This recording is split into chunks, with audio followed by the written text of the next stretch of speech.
Aha, mbalamusizzaako bassebo ne bannyabo ku B6 Local Poultry Farm emende wakisoka lema gye tusangibwa mu bulunzi bw'enkoko ennansi. Bulijjo tubagamba nti mujje tulunde enkoko ennansi oba enkoko eŋŋanda okusinziira wa woba oli. Tugiyita ŋŋanda kubanga tuli mu Buganda. Naye obeera mu Busoga ebeera nkoko nsoga mu babaaba. Bwe babeera eri mu Butoolo ebeera ntoolo. Wonna woba oli kyekintu kyoyita enkoko eyo. Naye enkoko eno ebeera nnansi okusinziira mu kitundu mw'oba oli. Kakati mbayita mwenna bannange abatannatandika kulunda mujje tulunde. Bw'okuba bukubi ku nnamba ya ssimu 074 36 47 55. Tuba tusobola okukuwa enkoko ez'olunaku olumu n'ez'omwezi. Nkoko ŋŋanda yokka. Bw'oba oyagala nkoko kika kirala kyonna tetubeera nazo bambi oba ojja kunoonyaako omuntu mulala. Naye nga ffe twasalawo okulunda nkoko nnansi kubanga twagizuulamu ebyama bingi okulaba nti nno esobola okutukyusa obulamu. Enkoko eno abantu bangi bakyusiza obulamu naffe kennyini nga mwetuli era tuli bajulizi nti enkoko ennansi esobola okukyusa obulamu bw'omuntu singa ebintu oba obikoze bulungi. Kakati omukyalo omu yambuuziza nti B6 njagala okutandika okulunda enkoko ennansi naye kyetaagisa ki okulunda enkoko ennansi? Sirina kye nnina naye njagala kutandika kulunda era nsobola okupangisa ettaka oba okupangisa we nnundira ne mba nga nnunda. Ekibuuzo bwe kityo bwe kyazze ne ŋŋamba nti mu mpolampola tugenda kitemaatemamu ffenna oba kuwayaamu mpolampola ku kyo. Ekibuuzo ekyo kinene ddala era mu bunene bwakyo ngenda kiddamu okusinziira ku ntegeera yange ne bwe ndaba ebintu. Kakati okusookera ddala mu bulunzi bw'enkoko ennansi weetaaga w'olundira. W'olundira ezo osobola okubeera ne eka z'ettaka nga ziwera okusinziira ku bungi bw'enkoko bw'oyagala okulunda oba n'okubeera ne poloti. Ate poloti eyo gy'oba olina poloti yonna erunda wabula kisinziira bungi bwa nkoko ki z'oyagala. Osobola okubeera nga oli mufuna mpola ng'ofuna ekisaamusaamu osobola okugulayo 5 ku 100 nobeera nga otandikira mu eyo oba okugula 5 ku 5 sitiri oba osobola okulunda oba 5 ku 3 kasita obeera nga poloti yiyo. Nandikukubiriza nti singa kiba kisoboka tewandipangisiza wa kulundira wabula wandibadde obeera n'ow'okulundira owuwo nga ettaka liryo n'ozimbako ennyumba ze ez'enkoko naye nga teri ajja kusengulako. Ensonga lwaki kukubiriza okubeera n'ewuwo w'olundira nti oyinza okuba otandise bizinensi yo ey'enkoko tugeze ng'otandise na kitono nga B6 bwe yatandika n'otandika okukula ng'otuuse mu nkoko 10,000 ate nannyini kifo n'aba nga ayagala akusengule olw'ensonga aba alaba nti omulimu gw'otandiseewo gukulaakulana. Abantu abamu tebaagaliza bw'alaba nga olina ekirungi ky'otandise okukolera ewantuwe ng'ate alaba ofunamu nnyo ajja kubeera nga ayagala akugobewo ate naye akitandike. Ate asobola okugobawo n'akitandika aye ne kimulemerera okukola ki? Okubeera nga kiggusa. Naye ate gw'oba otandikiddewo ne kituuka n'akugoba oyinza okuba nga tolina ssaawa eyo w'otwala nkoko. Kati katugeze mpangisizza ekiyumba ky'enkoko we nnundira buli mwezi mbawayo akasente ke mbawa. Enkoko zange zikuze zituuse mu myezi 3 kitundu njagala zituuke ku myezi 4 kitundu zitandike okubiika ntandike ozifunamu ate landiroodi ajja ngamba nti B6 wano nkugobyewo saagala olundirewo naye ngenda kulundirawo. Mu kaseera ako sente zange zonna mba nzitadde mu nkoko nga sina wengenda kujja sente zipangisa walala oba kugula kuzimba walala. So ensonga eyo twandibadde nga tugitunulamu bulungi ne tuba nga tufuna ebifo. Kakati gwali eyo tolina ttaka tolina poloti osobola okubeera ng'osooka kugula poloti. Bw'omala okugula poloti eyo n'ogifuna nti eri mu mannyago oba ya kyapa oba ya kibanja yonna naye kasita ebeera nti yiyo ng'ogirinako obwannannyini. Poloti ezo tuba nazo nno ku B6 Local Poultry Farm tusobola okubaguza poloti. Bw'oyagala 5 ku 10 poloti tuba nazo nga ya kyapa n'ey'ekibanja. Oyagala 5 ku 5 tuba nazo. Mutwesige mujje mutuguleko.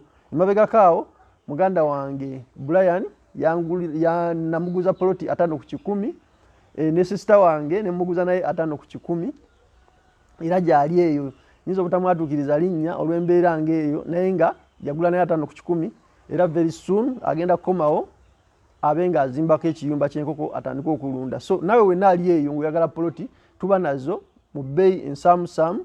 Poloti zino ziba zakuteesaamu okusinziira ku bwa weebeeri naye nga oba oguze poloti yo nga ya kyapa nga ogirinako obwannannyini.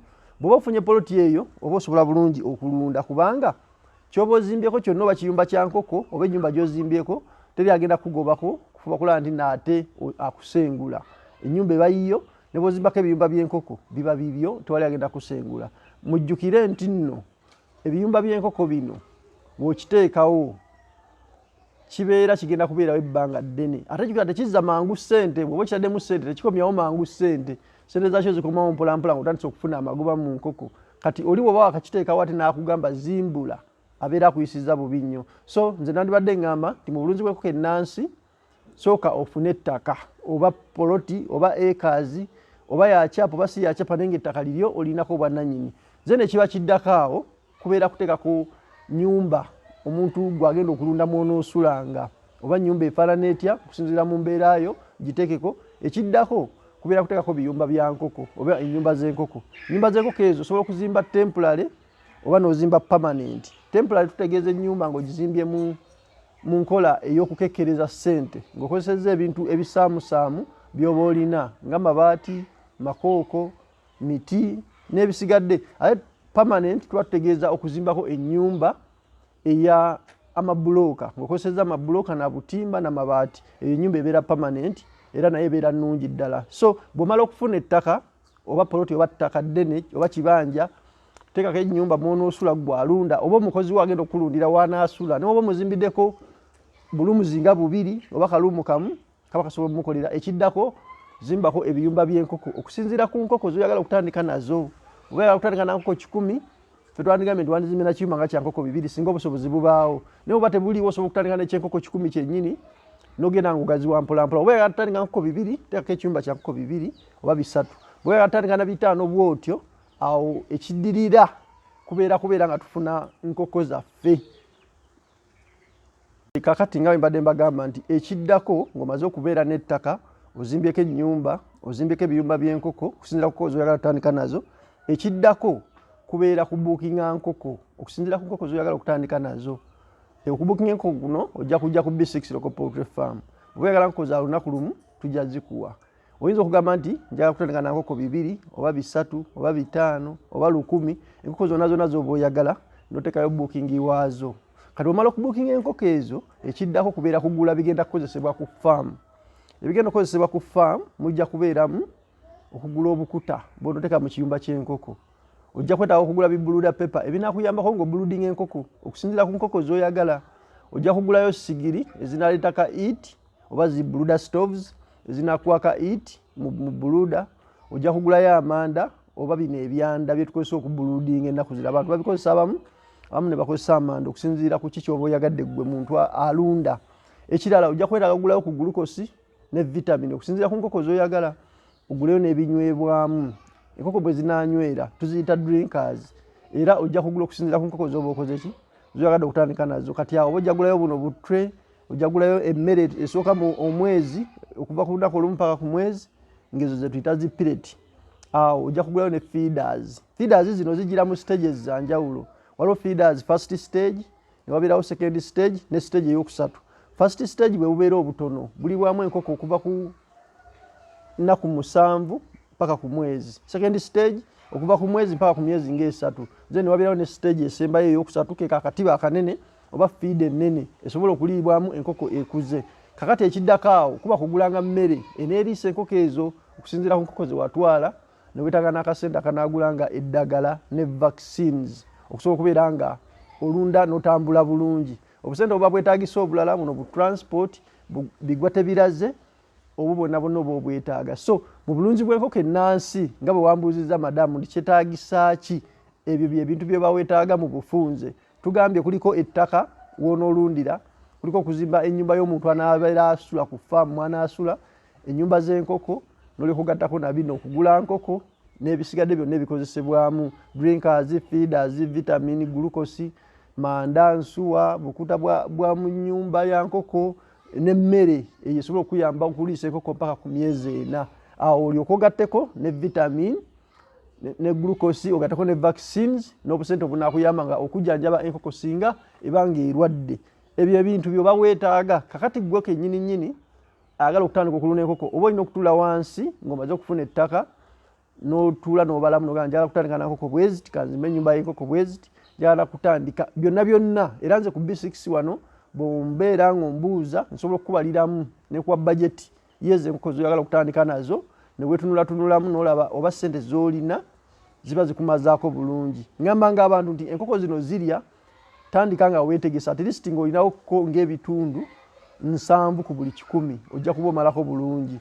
Nti baate bannakusasula guno mwezi naye ng'oledde waliwo emmere gye zinaalya nga tebannakusasula oba ojja kumalako bulungi. N'abantu abalala mbagamba nti savinga ne B6 wadde nga oyagala kutandika kulunda ne sente zokola zifuna mulundi gumu. Osobola okusavinga nange sente z'ennyumba y'enkoko yo ne njikuzimbira mu mpolampola totandika n'otekayo ntono bwe zituuka ne ziwera ze tuba twateesezzaako nga nkuzimbira ennyumba y'enkoko. Eza booking osobola okuteekayo ekitundu mu mpolampola paka we tutuuka nobeera nga enkoko zo zifuna. Ebintu byonna osobola okusavinga naffe ne tubeera nga tukuwa kubanga tukimanyi nti abantu ffenna enfuna yaffe si y'emu. So osobola okusavinga naffe ne tubeera nga tukuterekera ssente zo n'otandika okulunda ng'oli seeti nga tolina kikusumbuwa kyonna. Mbagambye nti poloti zibaawo gwe wenna ayagala poloti osobola okunoonyawo ku nnamba y'essimu ne tubeera nga twogerayogeramu oyagala poloti yenkana ki era ogyagalawa naye nga tubeera nazo okusinga Mmende n'ebitundu ebiriraanyeewo poloti weeziri ate nga nnungi ddala. Ezisinga ziba za byapa naye nawe oyagala ey'ekibanja era tuba nayo. Ebyumba by'enkoko tubizimba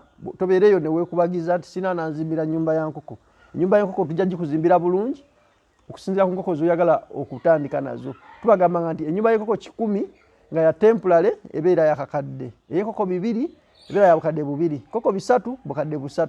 Gwagala permanent kakadde kamu kitundu ey'enkoko 100, bukadde 2 kitundu ey'enkoko 2, bukadde 3 kitundu ey'enkoko 3 n'obukadde 5 n'ekitundu gwagala enkoko ey'enkoko ayagala ennyumba ey'enkoko 5 ng'eri permanent. Agala ennyumba ey'enkoko 5 ng'eri temporary ojja kutuwa obukadde bw'ensimbi 5 obeere ng'otubanja nnyumba yo.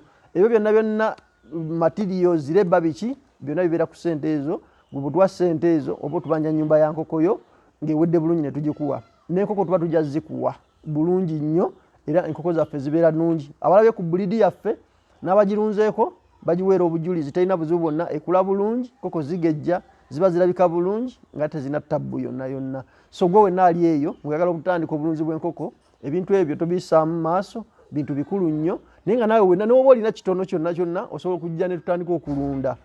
Kino mbadde nziramu kibuuzo kya madamu yakimbuzizza bulungi ne njagala tukishalingeko ffenna wano eno tukyogeremukko naye nga mwebale kutufollowinga ku Facebook B6 Local Poultry Farm, TikTok B6 Local Poultry Farm. Bw'okomentinga n'olikinga kibeera kitwongera okukula. Ku YouTube mwongere okusubscribinga tukula ffenna. Subscribinga, likinga, sharinga, beera ng'okomentinga tutambule ffenna mu bulunzi bw'enkoko ennansi. Twatandika mpola tugenda tulaba enjawulo naawe osobola okutandika n'ekyo ky'olina obulamu ne bukyuka bulungi. Kambakomye wano mu kavidiyo kano lwero naye nga mbagaliza ekisinga naye teweerabira kuwandika nnamba ya ssimu 074 36 47 55 gwe nkubira ku kyonna ky'otategedde oba kyoyagala okumanya mu bulunzi bw'enkoko ennansi nja kuba nkikubuulira. Mwebale kutwagala, mwebale kutugoberera era tusaba Mukama Katonda mutandike mangu tusobole okuba nga tutambula ffenna kubanga akatale k'enkoko ennansi ne products zaazo zonna akatale weekali era kanene ddala. Amagi bagaagala, enkoko bazaagala naye abazirunda bakyali batono. Mbagambanga nti akatale kanene singa oba olina ky'otunda n'okubeera ng'oli muyiiya. Enkoko enkulu abantu baagala ozirya ntebamanyi wazisanga. Gwe wenna ayagala okutandika akatale weekali tandika butandisi. Kambakomye wano mubeere bulungi mweraba.